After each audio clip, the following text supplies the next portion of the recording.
Hello and welcome to another Cryptane Plays Minecraft. Alright, so, if you can remember from last time, I've gotten quite a bit done. This used to be, well pretty much, okay, so look where all the stone is right here. This was all ravine where all the cobblestone is. All the way down to there. And then all this stone. And this used to be all hills. You can remember when we were up there. So I've cleared out all the dirt, a lot of the stone, just got this little patch right here. And then I got more, I guess, to clear over there. But at least I'll be able to get started on what we're going on here. But as you all know, it's not really the main focus of the series. We're more about talking about current events and whatnot. And with that, let's get into it. So, if you are a fan of Apple, as I'm sure many people are, or not, you know, whatever. I mean, I do appreciate what Apple does. I don't have any Apple devices myself, though. But I do think they make fantastic products. They have come out with a new iPhone, and the particular thing about this one is its 4-inch screen. It's very similar to the iPhone 5S. Small. I think it looks identical, actually. But the innards is more comparable to the new 6 Plus and stuff.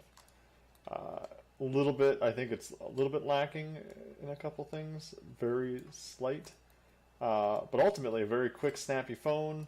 If you're looking for a small phone, there you go. It's probably the way to go if that's what you've been waiting on. I mean, personally, I like a big phablet. Because, I don't know, screen size, man.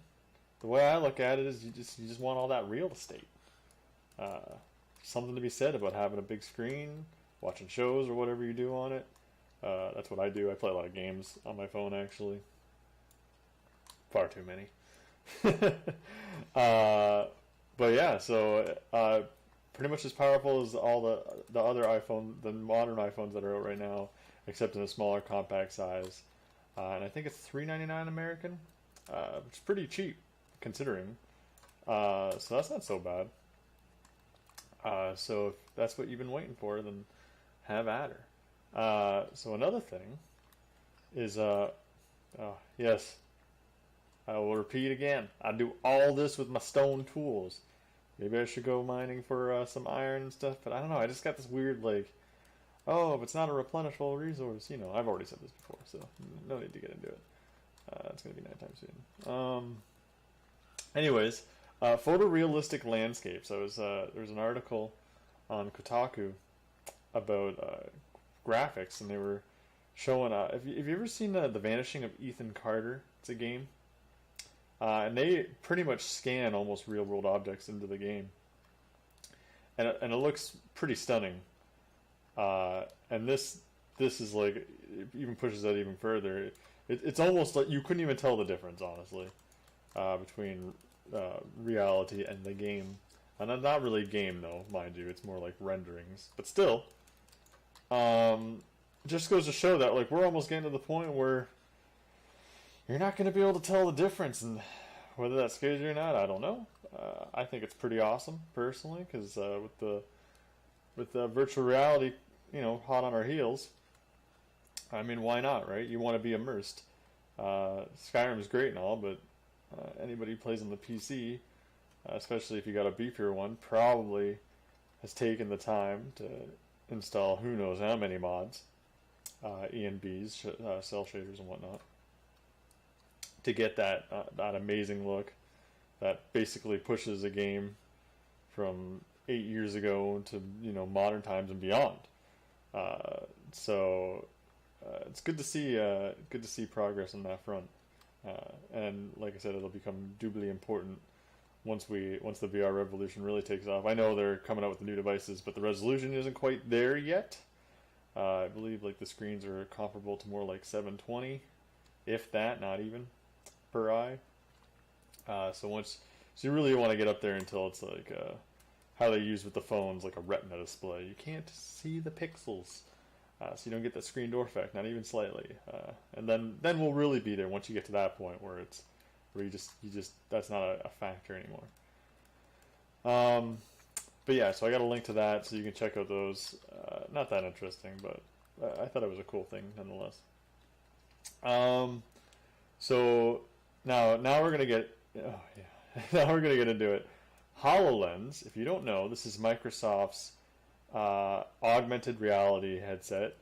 It's kind of like a visor that goes in front of your screen, just like a clear. You can see through it, right? But what it'll do is that, and it's got the computer built into the headset, and it'll project in a way that when you're looking through the visor, you see objects in the real world.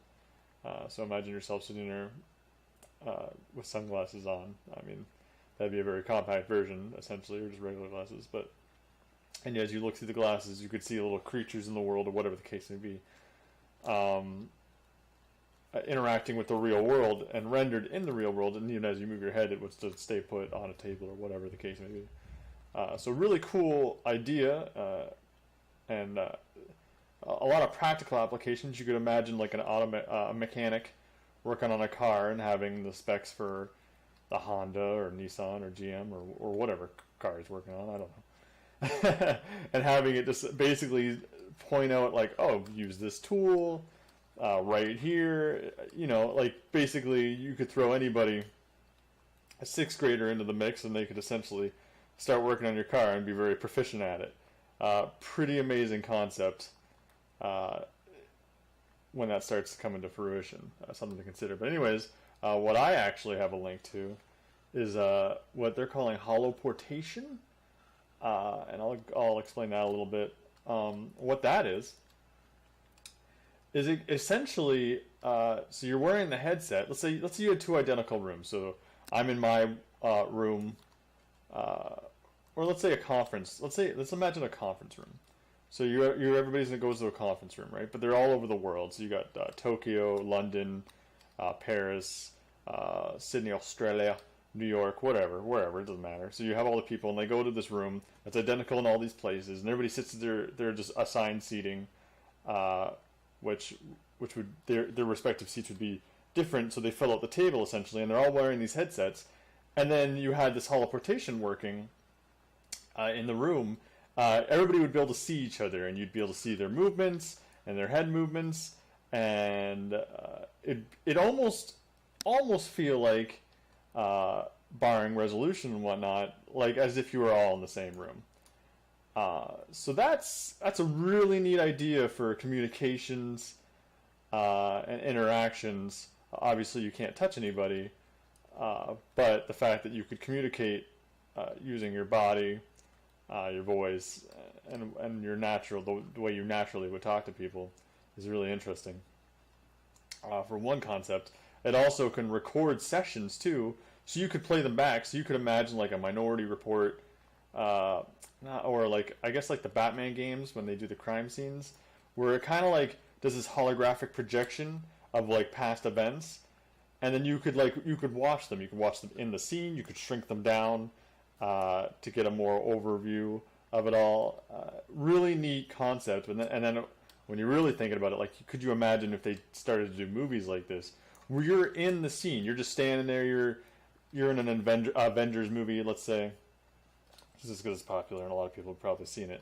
But so let's say you're in an Avengers movie, and there's like the war on New York or whatever, and you're just standing there, and all this stuff's going on around you, and you can explore the space a little bit, at least in your immediate surroundings, and you could really feel like you're there, as someone, and really like look around and see everything, and it just kind of blows my mind to think like that's a potential for where things could go one day. I just think that sounds amazing to me. So that would be with HoloLens, but I'm also thinking like virtual reality too in that regard too. Just the idea of like having the capturing, because the way that it'll capture a scene, so you could imagine like it capturing a scene like that, and then you being able to experience it. It just sounds amazing. There's a link to an article from Gizmodo, and also the video there that Microsoft has come out with, so you can get a feel for what I'm talking about here. So simply fantastic. If you're interested at all, highly recommend going and checking that out. It's just something else. Well, I don't need it there, but it is what it is. Okay, so let's get into some games. As you may or may not know, Oculus Rift just released. So yeah, I'm going to talk about VR again because I love it. And I can't help myself. Can't help myself. So Oculus Rift, there's a review up from The Verge. I thought it was one of the nicer ones. They give it a pretty good score. The HTC Vive isn't coming out for another week, I believe, April 5th or something like that. So they'll have reviews for that too. And I'm still banking on that probably being the better one, mostly because they came out with the motion controls too, but also just the headset in and of itself. We'll see though. But even without that, Oculus Rift. Oh, you know what? This must be like hollow somewhere in here. A little Zomba. Or maybe they're in the ravine. I don't know. I don't know how far that is. But yeah, so the Oculus Rift, one thing to consider though, there are exclusive games. I think Eve Valkyrie and Lucky's Tales, which is a platformer. And like there's a couple videos like Henry video, which is like a porcupine. He likes to give hugs. Pretty cool though, video. It's kind of like what I'm talking about actually. To give you a rough example. So, oh man, really cool thing. I think you can experience some of that stuff with Gear VR and stuff too. A couple videos and stuff that they were showing. So anyways, there's a review for that, and then there's also Giant Bomb did a live stream, which they do have it archived. So I got the link to the first video. Basically, it's 10 plus hours, all day, every single launch game or anything that came out that day that was VR. Essentially, they go in and over it all, and watching the whole video is one thing. You don't gotta be crazy like me. But I definitely, oh man, if you're into it all, definitely worth watching. They go over like every game. Just get yourself hyped up. A couple notable games I thought would be Air Mech Assault. Oh man, that game is so cool. Like I played that game when it first came out on the web browser, and certain other iterations of it. And what they've done for VR, like they've really put the effort into making a nice experience with the headset, where you're like kind of like your regular person overlord. You look like a robot, and you're like over the game board, and it's kind of like playing like with miniatures, or like, have you ever seen military movies where they have those like those tabletops where they're setting up the units, but are like a real time version of that. Really amazingly well done. As an RTS game, kind of simpler, but still very hectic in it too, where you control a mech. Super dope, super fun, and you can see when you can play multiplayer, you can see the other person with their headset and where they're looking around, and it's super cool. And that was definitely one of the more notable games when I was watching that. There's a whole bunch of smaller games, sure. A couple videos, like I said, the Henry one is pretty solid. And there's like Alien Invasion, I think, is another 360 video experience, which is pretty cool. And as for games, I think there's oh man, I can't remember the name of it now. But it's basically like a space trucking game. It's kind of like not like Eve Valkyrie, because that's more of like a dogfighting game. This is actually a full-blown game that came with, regardless of VR. I can't remember the name. Darn it all. But, I guess I better go sleep. That looks like a really cool, because you're in the cockpit view. I think Euro Truck Simulator, I mean, these things are things that they've done before, but that would be a really good one if you want something really relaxing, but really visceral in the experience, because now you really feel like you're in a truck, because you're sitting in the cockpit, you're looking at your mirrors, and you're just feeling the vibe. You got your country music or whatever you want to listen to, really. So yeah, so those were the couple of games that I remember seeing that were pretty darn cool. Not all necessarily in Street Euro Truck. I don't think they went through or anything. But yeah, so I think a lot of the cool things with the RTS games where you kind of look overhead, those are probably some of the coolest. They also went through Chronos, and then there was another one that was more very Zelda-like, where it makes a couple of Star Trek references, at least to a specific episode, Tanagra, or I can't remember, which they allude to. Pretty funny. So those looked really cool. You wouldn't think platformers, but it really works out well. So I'd give that a watch. Another thing I've been doing is, like I said, I play a lot of cell phone games. The big one right now, Clash Royale, based on Clash of Clans. Personally, not really a fan of Clash of Clans, but Clash Royale, though, it's just addicting. It is darn addicting. I haven't spent any money on it. I'm not really the type to spend money in games. But oh my gosh, it's a card kind of like a MOBA in a way, but it's card battling, where it's offensive and defensive with your towers, and you're sending your troops. Pretty cool with the strategies. Levels are a factor, so someone who's spent the money can still do it. But usually you're ranked up against people of similar-ish skill level and level. So it's always fairly fun and challenging, and you can win against people who are definitely got better decks than you by sheer skill alone. So I definitely would give that a run. Just a really good game that came out. So addicting. I got a link to that, also a giant bomb. Them playing through that and expressing their addictions as well, and rightfully so. I give that a cool look. See, they got Twitch streams that they do of that, tournaments. You can see videos of all the top players and stuff going at it too, which is kind of nice. And then there's just a whole bunch of chests opening, and you're getting rewarded quite often actually. So it's really hitting that dopamine center, if you know what I mean. So as for shows now, I figured this week we're gonna go right into all movies, all day, all night, all the time. And I got 4 YouTube shows that I like to watch consistently, all about... Oh, I think it's raining out. Hope the power doesn't go out. But anyways, so 4 shows that I like to watch. Sign Fix. They go over they do top 5s, top 10s of the one I linked was 5 brilliant moments in films, and they really go into detail about it. And they really go over the 5 best romantic ending scenes, or whatever the case may be, best opening shots and stuff like that. And it really dives into the quality, and as they go over those specific movies, they show a lot of other movies too, and explain why. And it's really good if you're really interested in film and knowing more, and some of the greats, and then broadening what you have and haven't seen. Really great show to watch. I would highly recommend it. Very informative. The next one is Cinema Sins. This is a little bit more humorous in its nature, and it may came across. So first off, all his videos are pretty much spoilers. So if he's doing a Cinema Sin of a movie that you haven't seen, you might not want to watch it just yet. But even though he it seems like he's ragging on a lot of movies. Don't get me wrong, but it doesn't mean he didn't enjoy them. But I mean, all movies have got their problems and their quirks, and I love a lot of movies and even the great movies will have it. The one I linked to is The Martian.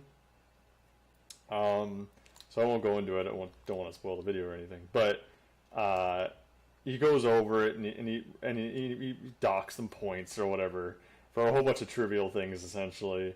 But it's funny nonetheless, and it's things like you're thinking oh yeah, it's really cool because it's kind of like an in-depth of oh, you never really thought about it. Really cool. I would highly recommend that too. Fun. The next one is How It Should Have Ended. The one that they did was The Revenant. Don't want to spoil it, but basically, if you think about it, it's the whole premise of a movie, and then essentially, in a humorous way, generally, is how it really probably should have went down. So a lot of movies get cut short because, I mean, when you think about it, a lot of movies don't really need a revenge story or whatever. Usually they just they end before they started if you really think about it in a lot of ways, right? So it's kind of funny. They're short little animated skits, really cool to watch. So I would recommend that too.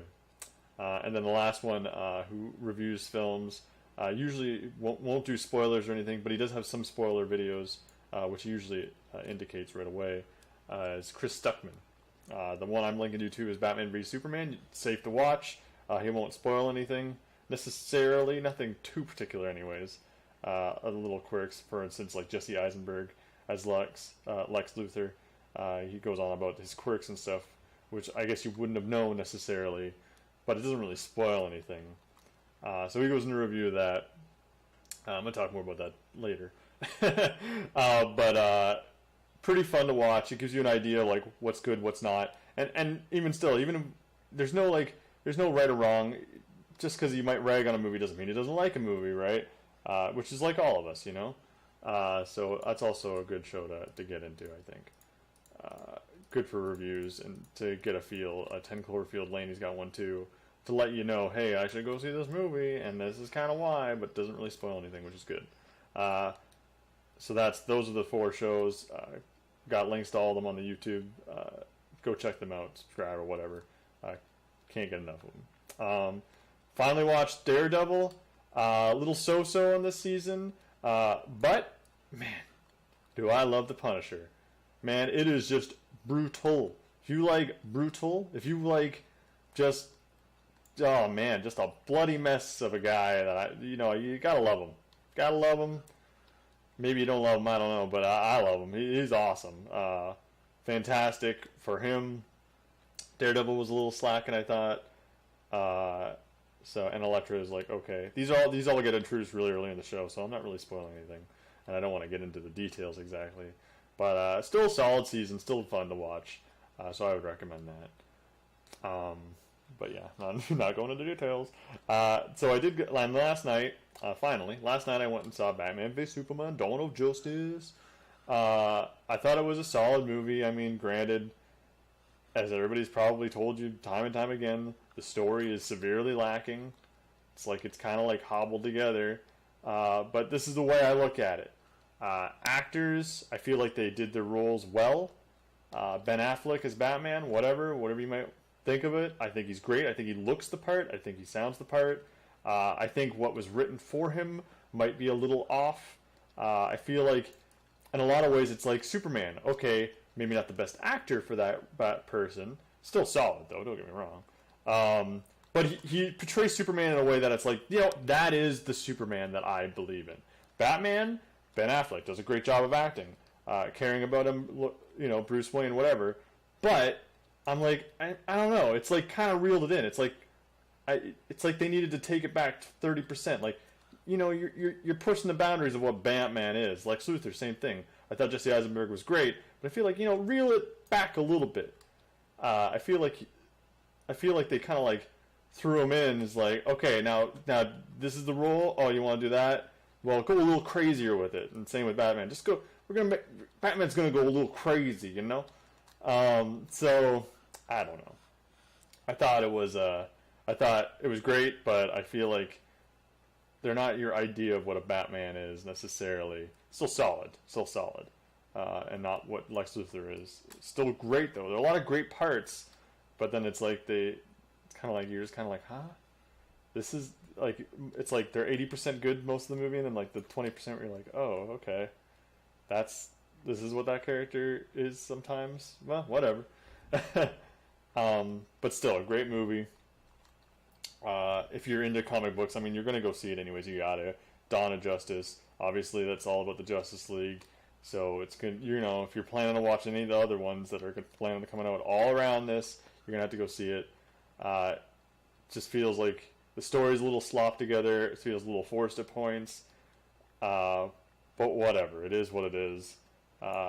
Action's still fun, if not a little more barbaric in a way. I don't know.